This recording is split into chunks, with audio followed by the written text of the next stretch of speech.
بسم اللہ الرحمن الرحیم۔ حکایات رومی، حکایت نمبر 16۔ عنوان ہے پختہ ایمان۔ حضرت انس رضی اللہ عنہ کے مہمان خانے میں چند مہمانوں نے کھانا کھایا۔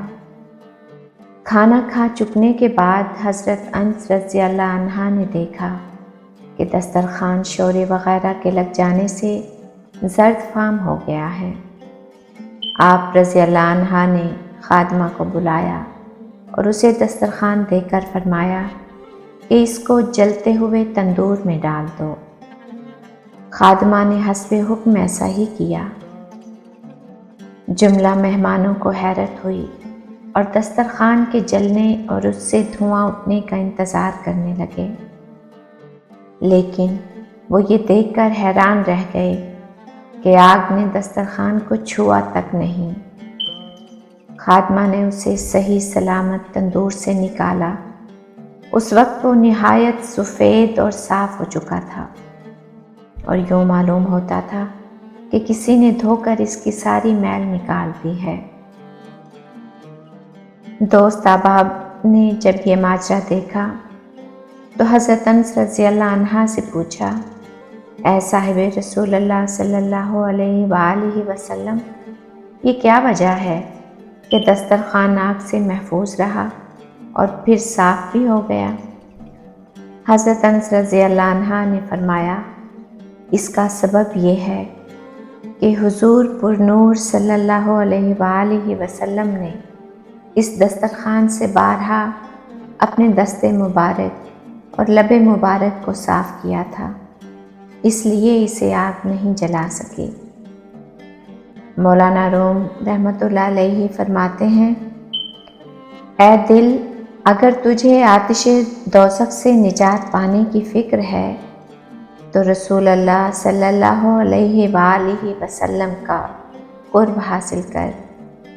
جب آپ صلی اللہ علیہ وآلہ وسلم کے دست مبارک لگنے سے بے جان چیز کو جلنے سے بچا لیا گیا تو جو آپ صلی اللہ علیہ وآلہ وسلم کا عاشق زار ہوگا، جس کی آپ صلی اللہ علیہ وآلہ وسلم سے نسبت ہوگی، وہ کیسے جلے گا؟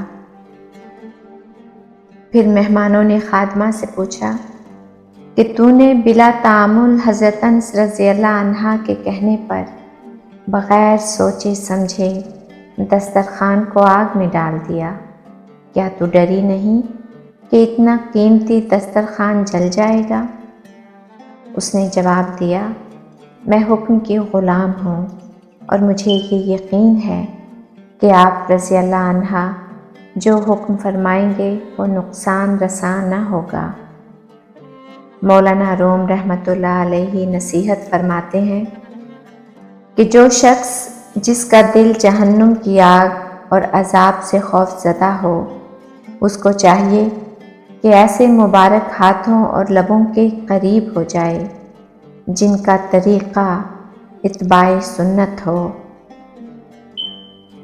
خدا کے پیارے حبیب حضرت صلی اللہ علیہ وآلہ وسلم کے مبارک ہاتھ اور والضحیٰ کے مکھڑے والے لب مبارک اگر کسی چیز کو مس کریں تو ان کو یہ شرف حاصل ہو جاتا ہے کہ انہیں آگ تک نہیں چھو سکتی، اور جو امتی سرکار صلی اللہ علیہ وآلہ وسلم سے عقیدت و محبت رکھے گا تو نہ جانے آپ صلی اللہ علیہ وآلہ وسلم اس کو کیا کچھ عطا فرمائیں گے۔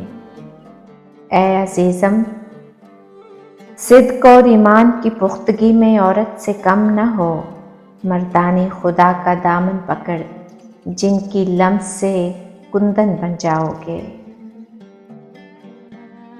اس حکایت کا درس حیات یہ ہے، جس نے حضرت محمد صلی اللہ علیہ وآلہ وسلم سے تعلق پیدا کر لیا، اس کی نجات ہو گئی۔